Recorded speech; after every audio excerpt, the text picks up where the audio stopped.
그리스도라는 직분, 그리스도라는 직분이 이 세 가지를 담고 있다고 그랬죠. 그리스도는 선지자, 제사장, 왕, 그죠? 선지자, 제사장, 왕. 이렇게 이제 세 가지 직분. 이건 이제 그리스도 안에 포함된 직분인데, 이 직분을 특별히 낮아지심과 높아지심의 상태에서 수행하셨다라는 것을 살펴보았습니다. 예수님이 우리의 구원을 위해서 낮아지셨는데 6가지 단계가 있었죠.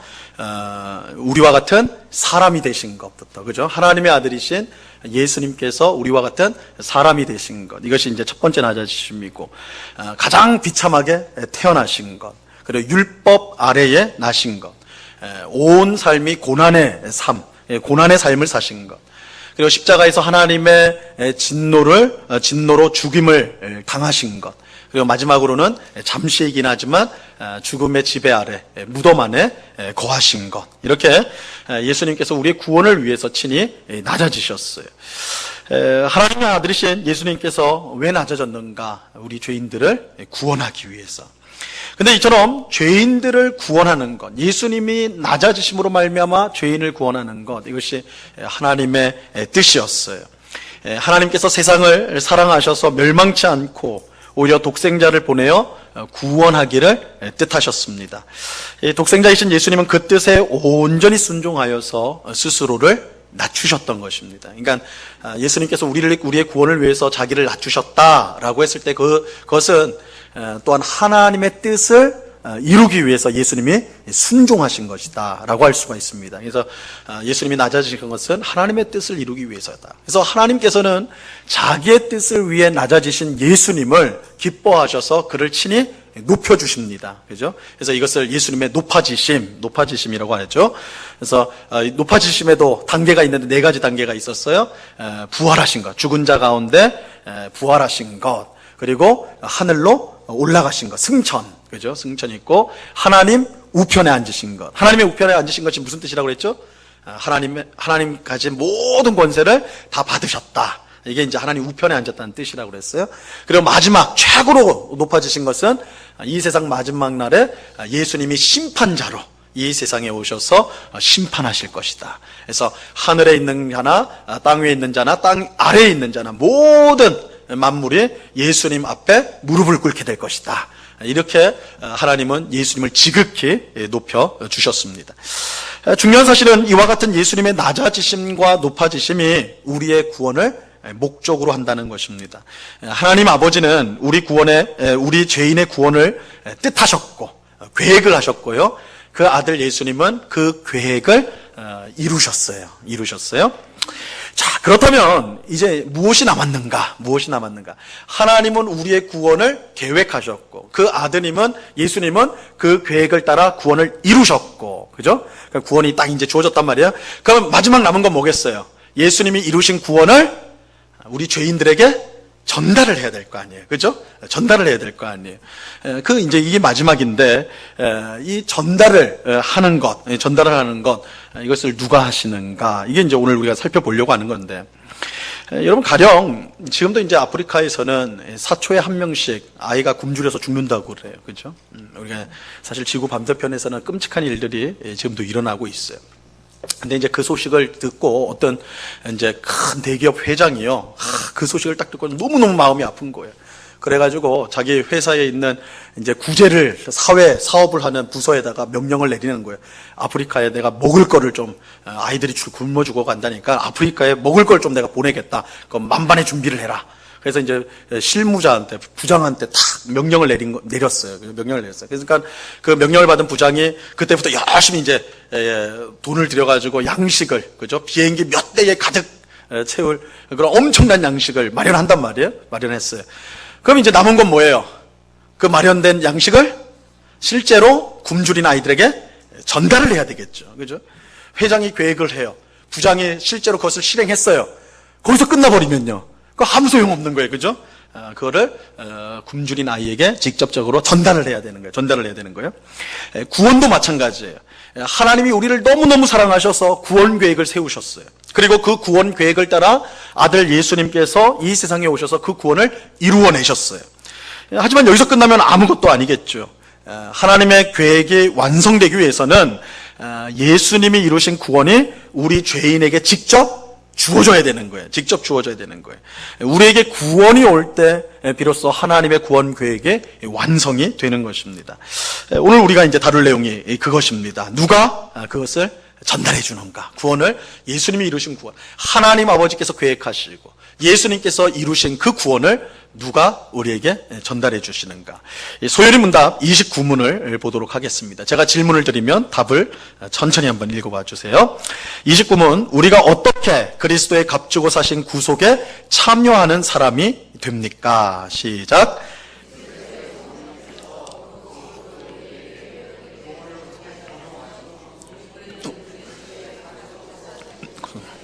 참여하는 사람이 됩니다. 자, 예수님께서 이루신 구원을 누가 우리에게 전달해 준다고 말씀하죠? 누가 전달해 줍니까? 성령님이, 그죠? 성령님이 전달해 주세요. 그리스도의 성령께서 그 구속을 우리에게 효력 있게 적용하여 주심으로 이렇게 말씀하고 있어요. 여기서 이 효력 있게라는 말은 우리가 전에도 한번 말씀을 드렸는데 이 여기 이제 신앙 고백서서 효력 있다라는 말은 절대로 실패함 없이 완벽하게 이루어진다. 이거를 이제 말해요. 그러니까 효력 있게 부르신다. 그 부르심은 절대적인 거예요. 무조건 올 수밖에 없는 부르심. 그걸 효력 있는 부르심이라. 여기서도 마찬가지로 효력 있게 적용하신다. 라는 것은 성령께서 우리에게 구원을 전달해 주시는데 그 전달하는 것이 실패가 없이 완벽하게 전달이 된다라는 뜻이 되는 것입니다. 우린 여기서 우리의 구원이 삼위일체 하나님의 역사로 된 것임을 우리가 이제 분명히 보게 되죠. 여러분, 우리가 구원받은 것은 단순히 예수님이 십자가에서 죽으시고 부활하신 그것 때문에 구원이 다 되어졌다 이렇게 말할 수 없어요.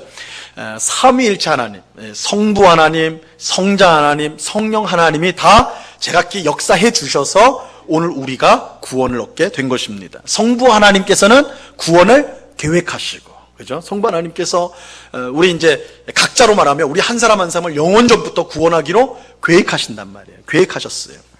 그리고 그 계획을 따라 성자 하나님, 예수님께서 이 세상에 오셔서 구원을 이루어 내셨어요.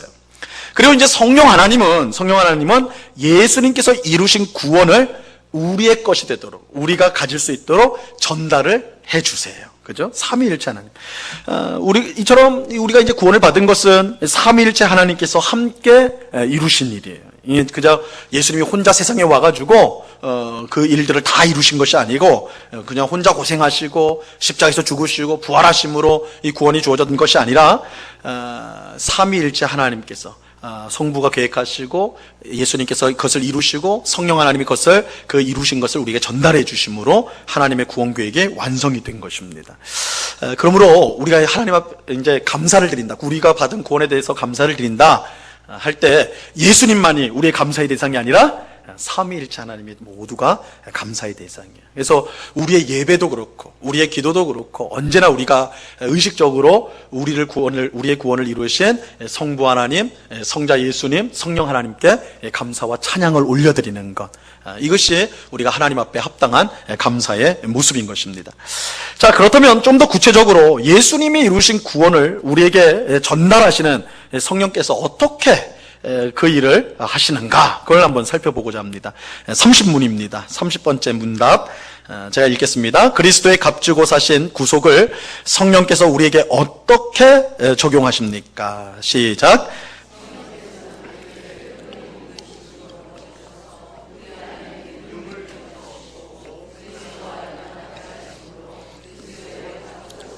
구속을 우리에게 적용하여 주십니다. 자, 먼저 성령께서 우리를 효력 있는 부르심으로 부르신다. 여기서도 똑같은 말이 나오죠? 효력 있는 부르심. 그죠? 효력이 있는 부르심이다. 라면 성령이 부르시면 이건 틀림없다는 거예요. 이건 반항할 수가 없어요. 저 안 가요 이럴 수가 없는 거예요. 성령이 부르시면 무조건 성령 거로 나가게 돼 있습니다. 이게 성령의 부르심은 실패하는 법이 없다라는 뜻이에요. 근데 여기서 우리가 이제 주목해야 될 중요한 사실은 성령께서 우리를 부르신다. 이 사실을 우리가 주목을 해야 됩니다. 성령님이 우리에게 구원을 전달해 주시는데 우리가 성령이 지금 구원을 갖고 있단 말이에요. 예수님이 이루신 구원을. 그러면 우리가 그 구원을 얻기 위해서 성령님께 가야 되는 우리가 성령님께 가가지고 성령님 가지고 계신 구원을 저희에게 주세요. 저희를 구원해 주세요. 이렇게 하는 것이 아니라 성령이 우리를 부르신다. 성령이 우리를 부르신다. 이 점을 우리가 이제 주목을 해야 돼요. 우리가 성령에게 가는 것이 아니라 성령이 우리를 부르십니다. 성령이 우리에게 오시는 거예요. 더 정확히 성령이 우리를 효력 있게 부르세요. 성령님의 부르심은 효력 있는 부르심이기 때문에 그 부르심에 반드시 우리는 응하게 됩니다. 성령님이 부르시는데 안 가겠다고 할 수가 없어요. 반대로 말하면 성령이 안 부르시면 갈 수 있을까요, 없을까요? 이건 못 간다는 거예요. 이런 점에서 구원이라는 것은요, 절대적으로 하나님께 달려 있어요. 여러분, 우리가 무슨 노력을 한다고 해서 구원을 얻을 수 있는 게 아니에요. 여러분이 아무리 착하게 사셔도, 심지어 여러분이 교회를 아무리 열심히 다니셔도 성령께서 우리를 부르시지 않았다면 우리는 구원을 받을 수가 없어요. 성령이 우리를 부르셨기 때문에, 성령께서 우리를 불러주셨기 때문에 우리가 구원을 얻을 수가 있는 것입니다. 성령이 우리를 부르신 후에 우리 안에 계십니다. 잘 보세요. 먼저 믿음이 있어야 구원을 받는 것이 아닙니다. 먼저 성령님이 부르셔야지 구원을 받는 것입니다. 성령님이 우리를 부르셔야 비로소 우리는 믿음을 가질 수가 있는 거예요. 그래서 오늘 설교 본문인 이 고린도전서 12장 3절에서 사도 바울이 이제 이렇게 말씀합니다. 이 말씀 우리가 다시 한번 읽어보도록 합니다. 같이 읽겠습니다. 시작. 그러므로 내가 너희에게 알리노니 하나님의 영으로 말하는 자는 누구든지 예수를 저주할 자라 하지 아니하고 또 성령으로 아니하고는 누구든지 예수를 주시라 할 수 없느니라. 이 성령으로 아니하고는 누구든지 예수를 주라 할 수 없다. 이 쉽게 말하면요, 성령으로 아니하고는 구원을 받지 못한다. 성령으로 아니하고는. 왜요? 성령님이 우리를 불러주셔야 우리 안에 믿음이 생기고 그 믿음이 생겨야 예수님을 영접할 수 있기 때문에 그래요. 그러니까 시작이 어디예요? 성령이에요. 시작이 성령이에요.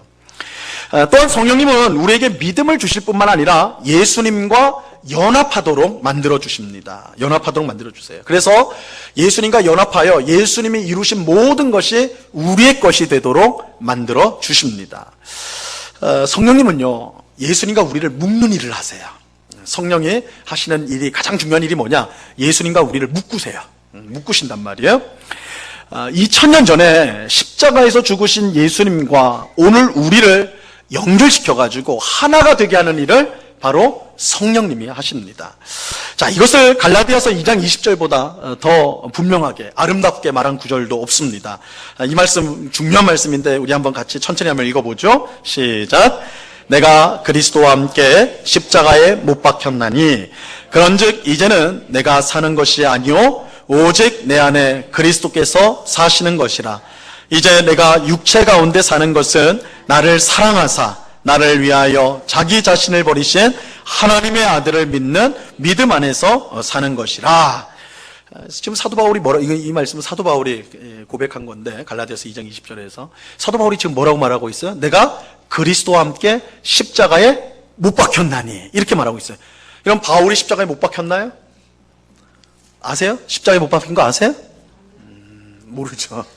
십자가에 박히지 않았어요. 그죠? 사도 바울은 십자가에 못 박히지 않았어요.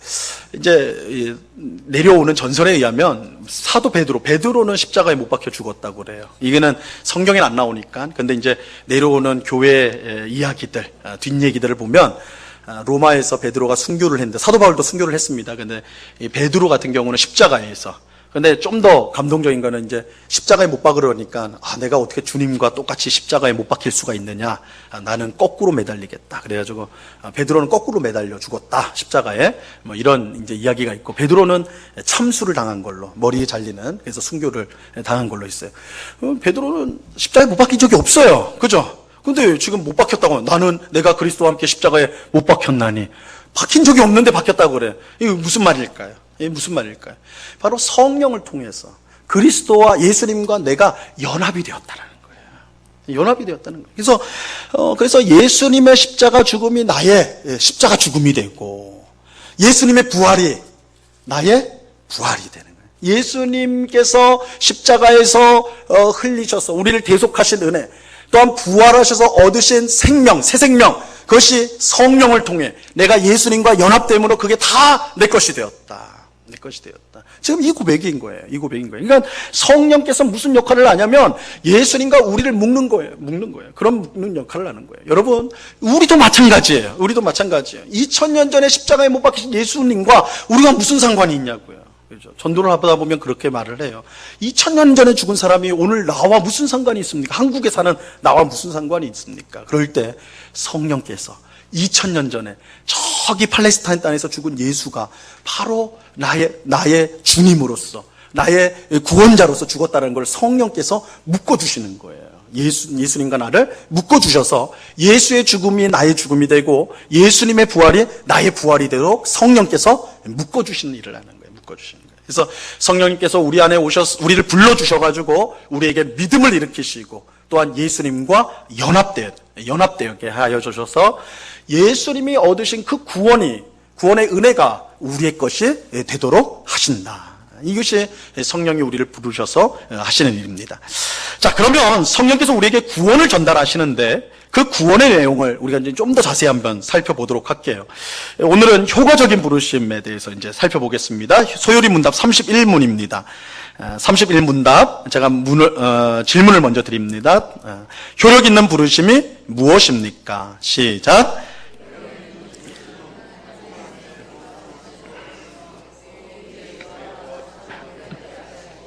우리의 마음을 밝게 하여 그리스도를 알게 하시고 우리의 의지를 새롭게 하셔서 우리로 하여금 복음 가운데 값없이 주시는 예수 그리스도를 영접하도록 우리를 설복하여 믿게 하시는 것입니다.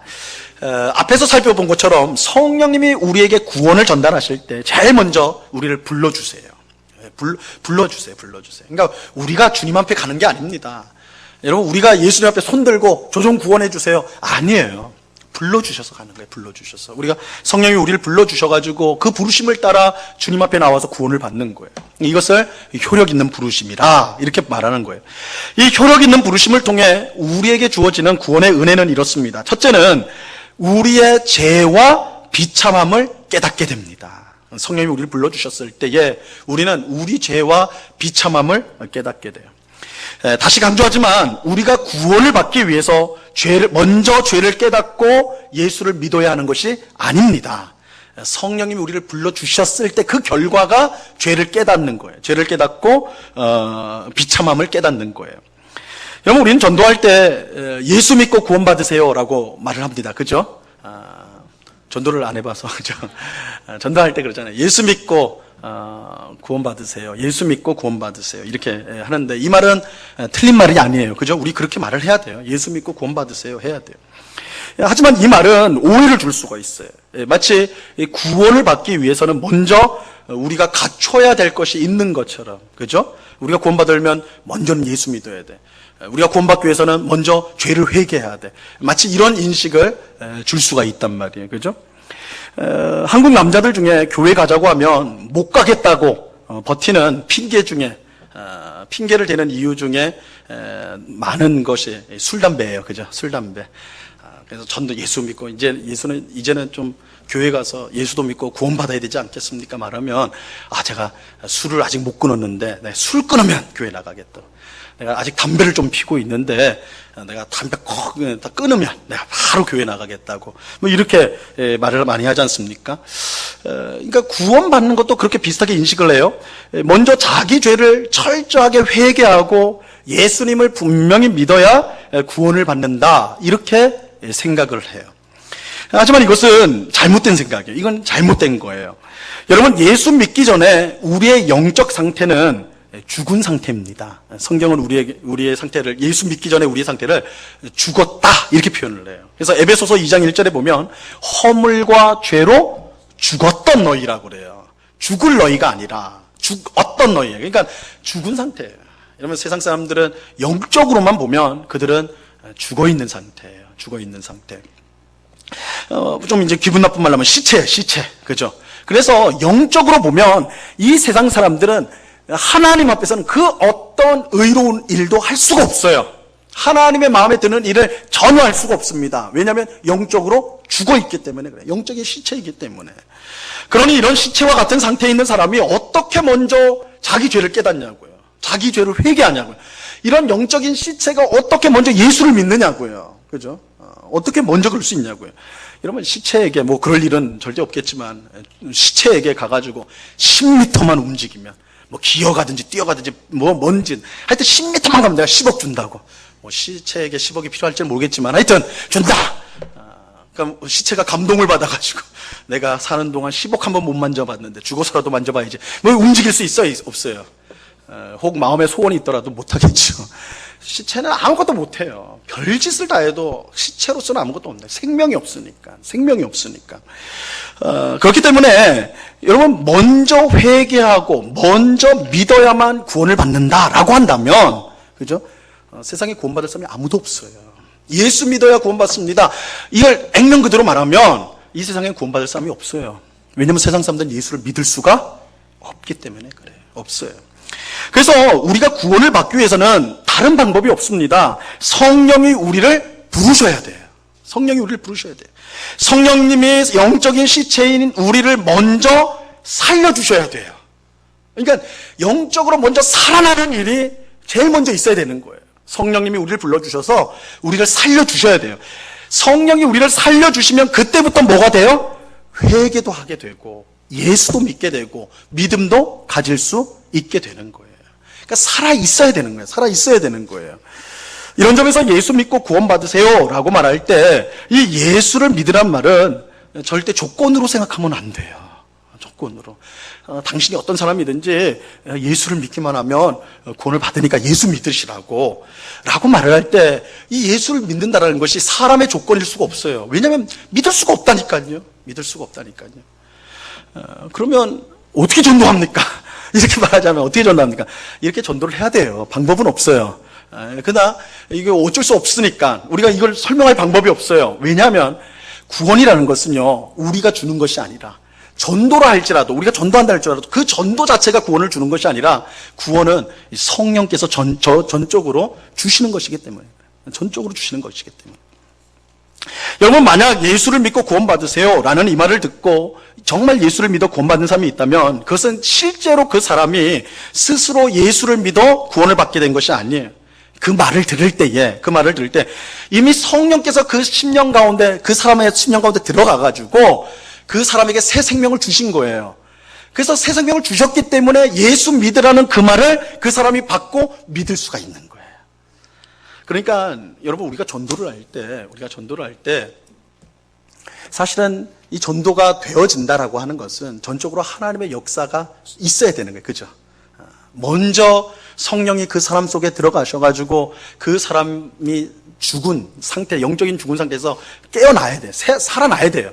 그래야지 우리가 예수를 믿으세요 할 때 그 사람이 예수를 믿겠습니다 고백할 수가 있는 거예요. 고백할 수가 있는 거예요. 그래야지 그 사람이 자신의 죄도 깨닫고 회개도 하고 예수도 영접할 수가 있게 되는 것입니다. 그러니까 우리가 우리가 회개하고 우리의 죄의 비참을 깨닫는 것은 우리가 할 수 있는 것이 아니라, 우리가 도덕적으로 각성이 되는 것이 아니라 성령이 우리를 불러주셔서 새 생명을 주셨을 때 우리가 죄를 깨닫게 되고 우리가 참 비참한 가운데 살고 있구나, 이것을 알게 되는 것입니다. 이게 성령의 부르심으로 말미암아 되어지는 일이에요. 둘째로는 우리의 마음을 밝게 하여 그리스도를 알게 하십니다. 이 성령님이 우리를 부르기 전에는 예수님에 대한 관심이 전혀 없었어요. 그저 이 세상 사람들 한번 붙잡고 물어보세요. 예수님을 어떻게 생각하십니까? 예수님 어떻게? 그러면 이제 책 많이 읽은 사람은 위인전 중에서 읽었습니다. 뭐 그런 사람도 있을 거고, 뭐 위대한 혁명가입니다. 사랑이 많으신 분입니다. 뭐 이 정도로 대답을 할 거라고요. 하지만 성령의 부르심을 받으면 우리의 어두운 마음이 밝게 되어서 성경에 나오는 예수님이 하나님의 아들이시오 우리의 구원자인 것을 알게 되는 거예요. 그래서 베드로가 주는 그리스도시요 살아계신 하나님의 아들입니다 라고 말을 할 때 바로 성령께서 그 마음을 밝혀주셨기 때문에 예수 그리스도를 알게 된 거죠. 셋째로 우리의 의지를 새롭게 하세요. 우리의 의지를 새롭게 하신다. 성령님이 우리를 부르시면 우리의 죄와 비참함을 깨닫게 하시고 예수를 알게 하실 뿐만 아니라 우리의 의지를 새롭게 하세요. 예수님을 믿어야겠다는 의지를 새롭게 갖게 하는 것입니다. 야, 내가 예수를 믿어야 되겠구나. 예수를. 그러니까 이것도요, 여러분, 아무리 옆에서 바가지 긁는다고 해가지고 예수를 믿어야 되겠다 마음이 생기는 게 아니에요. 성령이 주셔야 돼요. 성령이 주셔야 돼요. 여러분, 믿지 않는 가족을 위해서 오랫동안 기도해 보신 분들은 잘 알 거예요. 집이요, 교회에서 가까워요. 5분이면 걸어가, 5분이면. 눈 감고 가도 교회로 갈 수 있어요. 근데 그렇게 가까운 교회를 죽어도 안 가요. 그죠? 내 소원이다. 내가 죽는다. 막 이래도 안 가요. 그냥 웃을 뿐이에요. 가지를 않는단 말이에요. 그런데 그런 완악한, 그렇게 강팍한 사람이 어느 날부터는 교회를 나간단 말이에요. 그죠? 교회 나가면 죽을 것 같은 사람이 어느 날부터는 교회를 그냥 나가는 거예요. 교회를 나가는. 그냥 무슨 그런 특별한 거 없어도 어느 날부터 와요. 어느 날부터 온단 말이에요. 참 이상하죠. 그전에는 죽어라 해도 안 오는데 어느 날부터는 온단 말이에요. 성령께서 그 마음의 의지를 새롭게 하시는 거예요. 그러니까 여러분, 우리가 전도의 대상을 두고 기도할 때에 참 답답하죠. 어떤 경우에는 정말 목을 끌고 와도 안 된단 말이에요. 안 되는데 어느 경우에는 그냥 나와요. 어떤 경우입니까? 성령께서 그 마음의 의지를 새롭게 해주시는. 그러니까 우리가 우리의 전도의 대상, 우리 특별히 가족이나 우리 전도의 대상을 기도할 때 결국 이게 사람의 힘으로 안 된다는 것을 우리가 고백을 해야 됩니다. 그렇다고 그러면 그냥 하나님이 하실 때까지 기다려야 되냐? 그렇지 않죠. 위에서 계속 기도해야 되죠. 기도할 때에 성령께서 때가 되면 반드시 부르실 줄로 믿고 그렇게 위해서 기도해야 돼요. 성령께서 그 마음을 새롭게 하시면, 의지를 새롭게 하시면 그렇게 멀리 보이던 교회로 가는 길이 가까워지는 거예요. 이처럼 성령님은 우리를 불러 죄와 비참함을 깨닫게 하시고 예수님을 알게 하시고 의지를 새롭게 하여서 결국 예수님을 영접하도록 우리를 만들어 주십니다. 내가 누군가에게 복음을 전하여 그 사람이 예수를 믿게 되었다고 할 때 그 사람의 영혼에서 바로 이런 성령님의 역사가 이미 일어난 것입니다. 여러분, 예수님을 믿는 것은 반복하는 말이지만 사람의 힘으로 안 돼요. 전도가 무슨 마술이 아닙니다. 사실 전도는 굉장히 어리석은 거예요. 이거는 제 말이 아니라 사도 바울의 말이에요. 그죠? 전도는 미련한 것이다.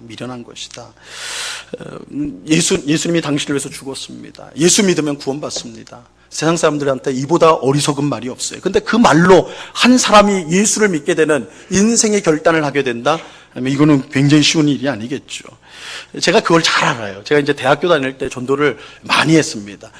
사람들 모아놓고도 하고 1대1로 가가지고 복음을 전하기도 했는데 지독하게 안 들어요. 그렇게 안 들을 수가 없어요. 예수 믿으러 가면 그렇게 내가 독국물을 주는 것처럼 그렇게 얼굴 표정 지으면서 싫어해요. 그죠? 복 받으라고 하는 건데, 예수 믿으라고 하는 건데, 그렇게 싫어해요. 그렇게 싫어하면서 거부 반응을 한단 말이에요.